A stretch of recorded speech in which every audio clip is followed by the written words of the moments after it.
So, Rabbi, thank you so much for joining us on our show. It's an honor to have you on. And it's a pleasure to be here. So, you were, from what I understand, you were a rabbi first, and then you got into art. What was your evolution into the art world? It was basically merging two processes. There are two loves in my life. One is a love of learning and a love of art. And as I started growing and started doodling a little bit more, I said the two of them can go work hand in hand, and it's a beautiful merger of the two. I started learning, and the more I started learning, and I saw the images that our rabbis have given us, the text is so full of rich imagery. I said, and when I started drawing, I said, let's merge these two together.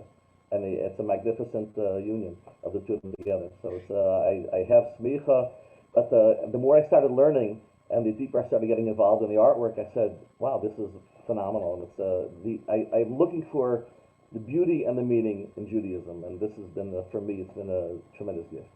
What's so interesting about your artwork, and it's so, thank God, Baruch Hashem, God has blessed you. It's so famous in the Jewish world. It's so a part of our current life, meaning your artwork is in everyone's home, whether you know about it or you don't know about it. Like if you have a bencher, if you have a Pirkei Avos, if you have stuff on your wall, if you ever got honored at a dinner, like however else, like people have no idea that you're already all over their house.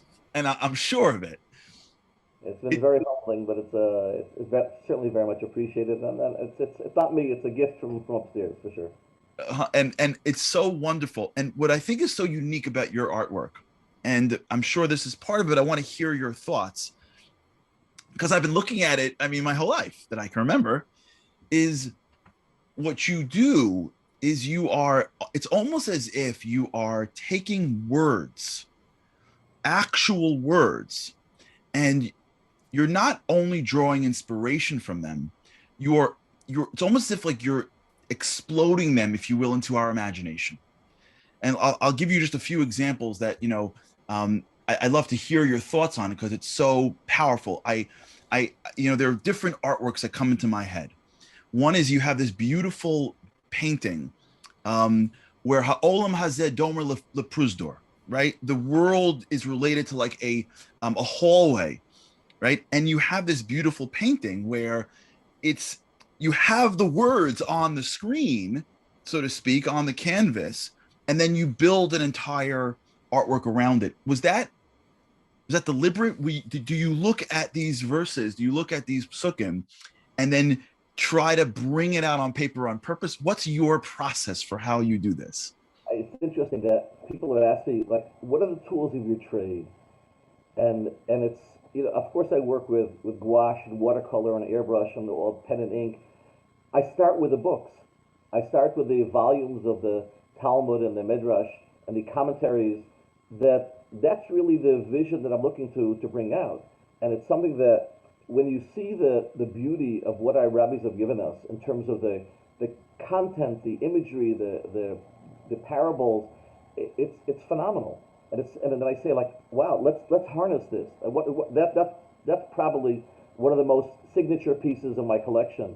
And in Pirkei Avot, Ethics of the Fathers, it's probably the largest collection of ethical teachings that Judaism has to offer. And they're very sometimes esoteric concepts that we're dealing with. How do you depict this world? How do you depict the world to come? And you go back to the sages. It's all there. A friend of mine who's an artist said, "Where do you get your imagery from?" I said, "It's all in the books. It's you start with that, and I start with, for example, the concept of this world I depicted as a sukkah. It's a temporary dwelling, and that's really what it is. And the rabbis tell us that it's 8 days. That's the extent of what it is. It's not mortar and brick. It's frail. It's subject to the elements." And I said, that's this world. And when you depict this world, you look at it and say, wow, they've given us a depiction and the way to envision what this world is all about. And then there are concepts that you call the Shabbat show. There's an element I have of Shabbat, which deals with this world, the Talmud tells us, is like an Erev Shabbat. It's a world of preparation. We're dealing with the work, the focus of our activities, but that's not where it ends. And the image and the world to come, it's large looming Shabbat candles that are lit. It's a day of eternal Shabbat. and we're looking at the imagery of this world and the world to come. It's temporary, it's fleeting, it's ephemeral. And then Right. from we look to something which is much greater. So the statements of the rabbis gave me the background. Okay, now take it from there and share their vision in an artistic rendering. What a beautiful concept that in many ways, what if I can just characterize this so that I can articulate it for myself and others, what you're trying to accomplish in your artwork is really to give expression to to the vision of the rabbis that are nestled in the words. It's Exactly. very powerful that it's not necessarily you, it's really you channeling them.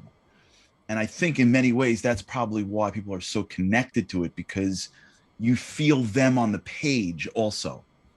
Very much so. I think that people are searching. Everyone wants a connection, and you'll have a person. And artwork is a tremendous medium. And I found that part of the beauty of artwork is it's part. You know, we're not sharing strong messages in a powerful way. It's something that we're giving over the eternal messages of the sages. This goes back. The texts I go back are 2,000 years old, and I bring the imagery that they've given us, and people are looking for connection. It could be a picture of the kotel on a wall, but I want to bring the people beneath the surface of the text, show the vision of what Judaism has to offer, and it's so powerful. And when you depict it visually, they say a picture is worth 1,000 words. I give you 2,000 words. 1,000 words is a picture, another 1,000 words of commentary. Because Right. I think it's important to understand that it's not just the vision, but it's the message. And people say, like, artists are very esoteric. Sometimes we're not so grounded. And I think people say, like, what did the artist mean with this image? I said, this is what I meant. Look at the commentary, read it. And sometimes I'll take longer in terms of the writing. And I do all the writing and the commentary because I think it's important. I know what I was looking for. Someone else can't really translate and look at that vision and say, well, this is what I think he meant. No, this is what I mean. The message of the sages, the richness of the image together with the commentary. Yeah, there's one painting I want to talk about a little bit here, if that's okay. You have something called the precious gift of time, and and I hope we can bring this up on the screen for those that are watching this. But in there is this fascinating painting that I think really uh, it's I can't even describe it because you're using not like you're not drawing, you're actually drawing with letters. You're drawing with verses.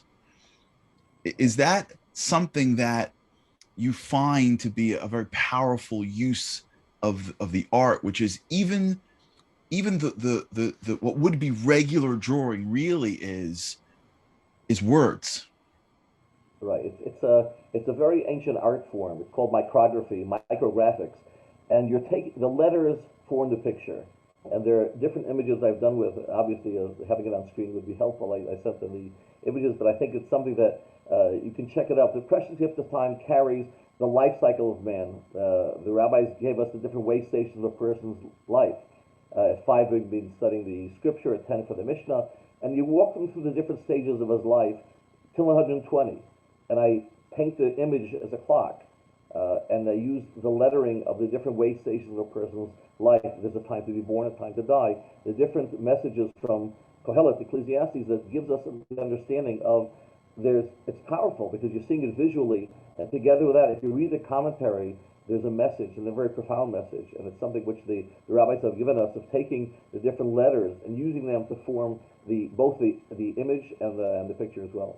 Beautiful. Do you have a favorite that you have that that you could say this was really from all of them the one that I love most? Yeah, every artist has asked that question. One of the ones I think is really the prose door. This world is like an anticipation before the world to come. It's one of the pieces I did in Perkei Avot Ethics of the Fathers.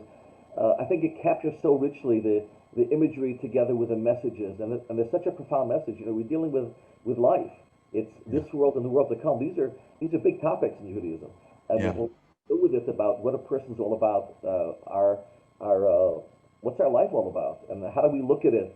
Is this the end goal, or is it something which goes far beyond that? And I think very often in art there's an understanding of secular art and Jewish art. and I try to convey the balance between the two, because secular art is beautiful. The world is beautiful. And I think sometimes it means harnessing the powers that we have and understanding that in Judaism, I see that the art is a means to an end. It's a much higher goal, a richer purpose in terms of what we're doing. So when we're creating, we're not just creating for the visual. There's the visual, the intellectual, the emotional, and all come together with the imagery and the commentary and the inspiration that hopefully people will get when they see the work and they say, "Wow, this is something which talks to me," and it seems to Yeah. cross the board with every segment of Judaism. Yeah. It's interesting as you're saying, but just so I can continue to bring this out because it's so powerful.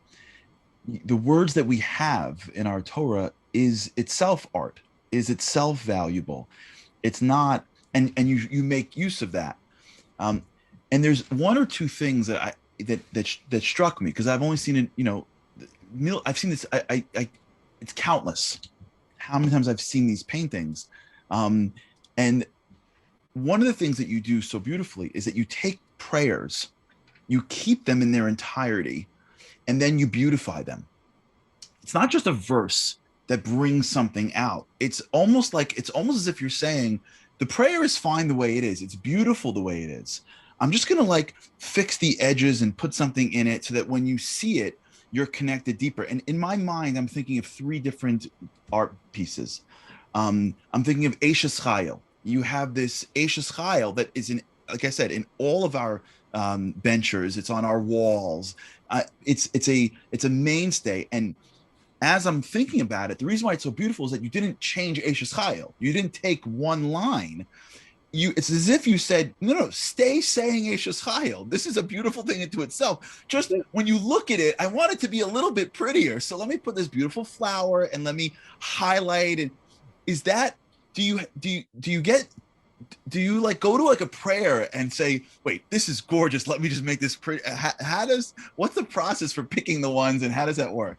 I think that the part of it is that you're right, Charlie. It's the beauty is in the prayer itself, and it's sometimes it's interesting because I work together with someone who's a sofer, and they work on a Torah. A Torah is black and white. There's no color, nothing. It's so clear. It's black and white, right? And then I'll work with a project on the Torah in color. That's the commentary. So you're looking at the text of the rabbis, and it stands in its own right. It doesn't need any embellishment. Right. But we're visual people, and we're a generation that needs to look at things and say, okay, the text is great, but let's just give me the trappings around it to give it a little more enhancement and embellishment. And that's hopefully what I'm trying to do with the text and all the work I'm doing. Yeah, and I'll end with this one, and I know that your time is limited. We could do this all day. I could take like every single thing that I've seen. It's beautiful. You have one. I'll end with this one again. Like I said, thank you for your time, and again, we could be here all day. You have one on the Haggadah. It is the V'hisha Amda, and the prayer is so. We say that like between the Yaakov Shweki version of the song, right, and where it stands in its placement, like everybody knows, like V'hisha Amda. And when you look at your artwork, it's what you're saying. It captures so much more. You have the hand with the kittel holding the glass, the cup. You have where we were. You have where we're going. Like there's so much on that page. You even have the Haggadah Shel Pesach in it. Like when you look at it, it's not just that it looks nicer. To your point, I can almost imagine you saying, how much can I stick into this one painting to bring imagery of Yetzias Mitzrayim, of Mashiach, of that leader of the Seder and in the Kittel holding the Becher, like, and then maintaining the entire prayer so someone could look at it and simultaneously pray, say it, and then grab all this imagery around it. That I'm assuming is the goal. Yeah, I'm hoping to the artwork hopefully will invite them into the process.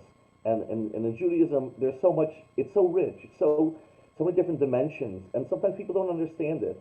And they'll if they just look at the artwork and they say, Rabbi, your artwork is beautiful. I said, did you look at the commentary? I said, right. Yeah. Okay, now you've got it. It's a combination of the two elements coming together, and the merging of the physical and the parts that go beyond the physical, and looking at those different dimensions that can capture and bring a person in. And again, when a person sees it, you want art to be inspiring. You want the message to be there. And it's something. It's not just for us; it's for generations. And it's something which is hopefully will capture with the messages. Again, I've done work for different people. I've done work. It was in the White House by President Clinton's, and it was a gift. The Haggadah was given as a gift to former President Bush, and they gave them the Jewish organization wanted to give them something of meaning. What tells us about who we are as a people? The Haggadah. The Haggadah is something which is so eternal. And when I created it, was something that was a collector's edition, the regular edition, was something that was so powerful. And I said, this talks to us, talks to everyone. Because it's a story about the Jewish people, about who we are as a people. And if we can do that, the art can capture the messages both visually and spiritually. I think we've done something which is really phenomenal for Judaism. Beautiful. Rabbi, thank you so much for joining us on the show and for what you do. Continue inspiring and really bringing us to a higher level of relationship to Hashem through your beautiful art. I appreciate it so much, and hopefully people get a chance to see the visuals together with the audio, and then they can get the full picture. 100%. Thanks so much. Thank you, Rabbi. Thanks so much for watching. For more content, like and subscribe, and be sure to tune in live every Thursday at 8 p.m. Eastern at theshabbatshow.com or right here on YouTube.